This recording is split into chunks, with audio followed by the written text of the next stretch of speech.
এই যা, গুগলটা ভেঙে টুকরো টুকরো হয়ে গেল।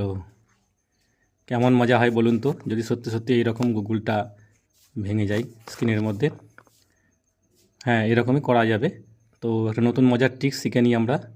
আসুন, তা প্রথমে কি করতে হবে, যেমন গুগলে যেতে হবে।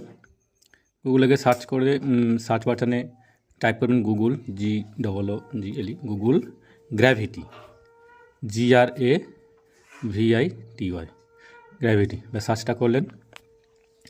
সার্চটা করার পর এবার যে প্রথমে পেজটা আসবে,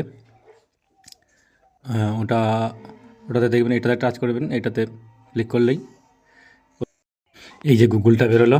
এবার এখানে টাচ করুন। টাচ করলে দেখুন দেখুন কেমন মজা হচ্ছে। এইবার যেদিকে সরাবে, এদিকে সরালে এদিকে সরবে, এদিকে সরালে ওদিকে সরবে। দেখুন সব টুকরো টুকরো হচ্ছে, এদিকে সরছে। এই গুগল এদিকে আয়, ভারী মজার না? এরকম গুগলে অনেক মজার জিনিসই আছে। তো ভালো লাগলে অবশ্যই পেজটিকে ফলো করে পাশে থাকবেন। ধন্যবাদ, থ্যাংক ইউ।